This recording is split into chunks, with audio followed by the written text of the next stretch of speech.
질의해 주십시오. 네, 감사합니다.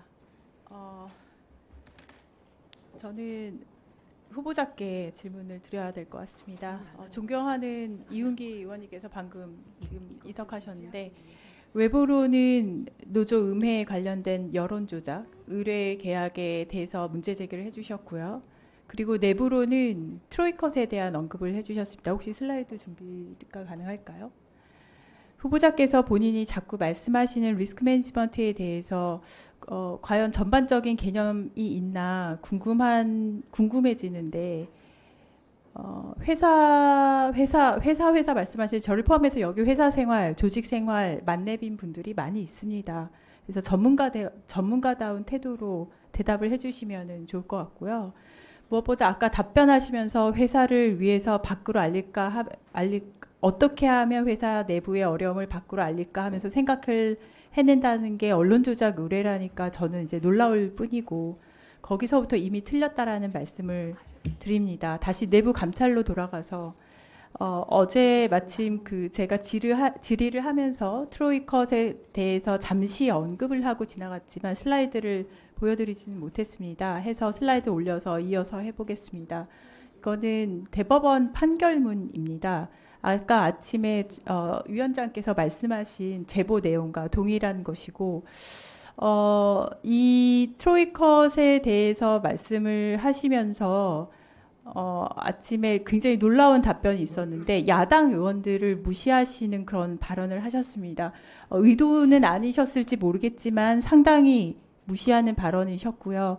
사찰 프로그램이 저는 야당 의원들이 사찰 프로그램이라고 명하지 않았다고 생각을 합니다.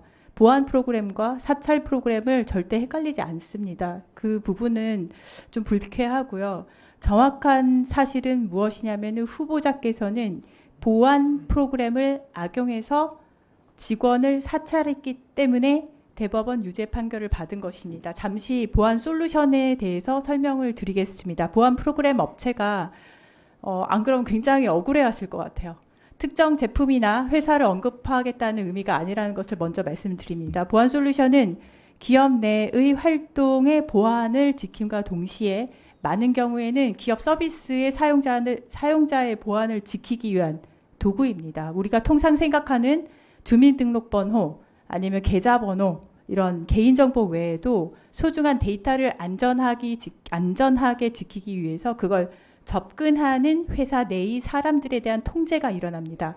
해서 직원들의 개인정보와 더불어서 그들의 행동 기록, 즉 로그를 볼 수 있는 권한은 매우 제한된 범위에서만 부여하게 되어 있습니다. 많은 경우에는 기관의 장이 보안에 대한 책임을 지게 되고 그 목적은 보안을 지키라고 있는 것입니다. 하지만 후보자는 보안 프로그램이라는 도구를 불법적으로 사용해서 직원들을 감찰했습니다.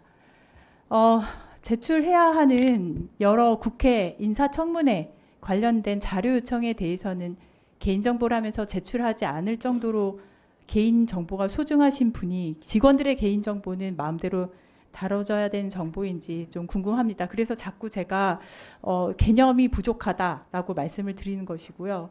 법화도 공무에 썼다면서 빵집, 백화점, 노래방, 골프장, 유흥주점 마음껏 사용을 하셨고 제가 봤을 때 준법 정신 자체가 결여되신 분이 아닐까 그런 생각이 들고 공직에 전혀 적합하지 않다는 생각을 합니다. 이런 사람을 장관급에 해당되는 공직에 임명한 대통령실은 정말 국민을 무시하는구나 그런 생각이 듭니다. 다음 슬라이드요. 어제 제가 언급만 했던 이진숙 후보자 중학교 생활기록부입니다. 준법성이 결여되어 있으며 수차례 시정하였으나 계속 지도 요망됨. 준법성이 없고 태만함. 중학교 때 준법 정신 없다 이런 말 듣기 정말 쉽지 않습니다. 이례적인 학생이셨던 것 같고 선생님께서 보는 눈이 있다는 생각이 지금은 드네요. 다음 슬라이드요. 하나하나 나열하기 어려울 정도로 불법이 일상화되어 계십니다. 우리나라 일반 국민들의 눈높이에 전혀 맞지 않습니다. 일반적으로 제가 생각해왔던 제가 해왔던 채용 과정에 대해서 설명을 조금 드리겠습니다. 전 세계, 농담이 아니라 진짜 전 세계를 대상으로 폭넓게 후보자를 찾았습니다. 지금까지 저는 서류를 받고 채용팀에서 직접 VC를 해서 얼굴을 보던 전화를 하던 해서 기본적인 스크리닝을 합니다. 그 후에 취합해서 서류 검토가 되는데 채용팀에서 검토를 통과한 후보자 자료는 채용하는 팀으로 넘어가죠. 채용한 팀으로 넘어가면 팀 내에서 또다시 검토가 벌어지고 그 후에 여러 차례의 진짜 면접이 일어납니다. 보통 1시간씩 1대1로 여러 차례 일어납니다. 그 후에 하이어링 커미티가 열리는데 제가 속했던 프로덕트 매니지먼트 팀은 제 재직 당시에는 전 세계 하이어링 커미티가 하나였습니다. 전 세계 후보자들이 경쟁을 해서 하나의 자리를 놓고 싸우죠. 그 다음에 레퍼런스 책 등등등 다양한 외부 검토를 거치고 연봉에 대한 논의를 한 뒤에 오퍼가 나갑니다. 어제 보니까 월급도 잘 모르시던데 지금 얼마나 허술하게 이루어지는 채용 과정인지 알 것 같습니다. 제가 이 과정을 왜 세세히 설명을 드리냐면은 어제 제가 서류 탈락감이다 혹은 자격이 없다에 대한 배경 설명을 좀 드리고 싶었었던 게 있고요. 이런 채용 과정, 제가 기대하는 채용 과정은 정말 준비된 훌륭한 사람을 맞는 자리에 배치하기 위해서 굉장히 어마어마하게 노력이 들어가는 과정이거든요.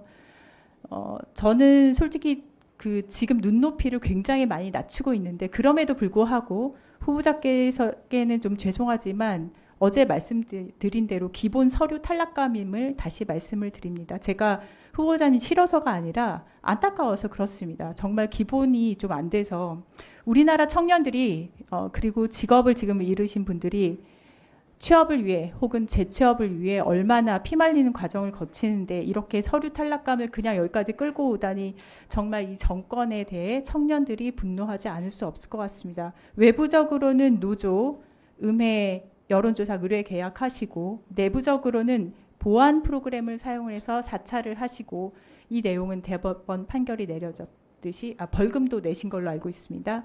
리스크 매니지먼트라고 하는데 리스크 매니지먼트는 사찰과 여론조작으로 하는 것이 아닙니다. 경영진으로서도 굉장히 위험한 생각이십니다. 그런 마인드를 가지신 분이 공영방송의 공공성을 지켜야 하는 자리를 탐하신다는 것은 국가적인 망신이라고 말씀을 드리겠습니다.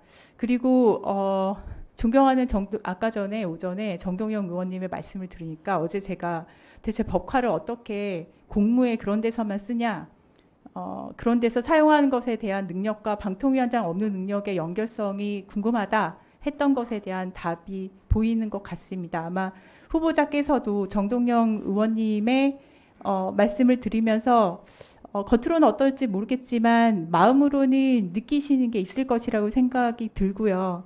더 그렇게 버티지 마시고 사퇴하심이 본인을 위해서도 더 좋지 않을까 그런 생각을 해봅니다.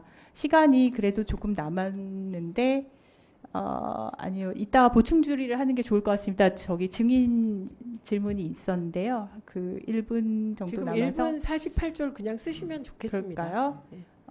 그러면은 짧게 정성훈 서강대 교학부총장님 네, 안녕하십니까?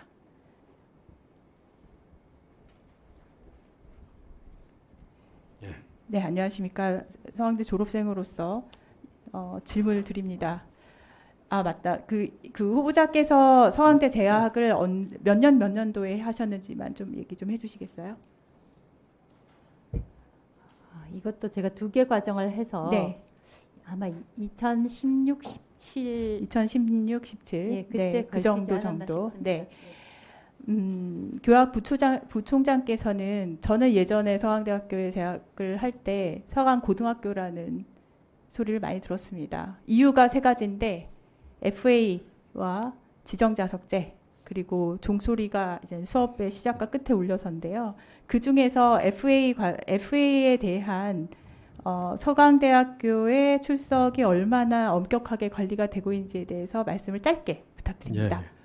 학부의 경우에는 4주, 대학원의 경우에는 3주를 결석을 하면 FA, Failure of Absence로 F를 받게 되어 있습니다. 네, 이걸 있는 그대로 이제 풀어서만 설명을 해주셨는데 아마 다른 데서는 굉장히 보기 어려운 아주 독특한 학제입니다. 출석을 일정 기간 하지 않으면은 그냥 평소에 받았던 시험 성적과 전혀 상관없이 F 학점을 받는 그런 제도입니다. 대학원에도 그게 같이 적용이 되고 있나요? 예, 원칙적으로 그렇습니다. 예. 원칙적으로 그렇다는 것은 예외가 존재를 한다는 것입니다. 사유에 따라서 그 교수가 인정하면 그 예외 적용을 받습니다.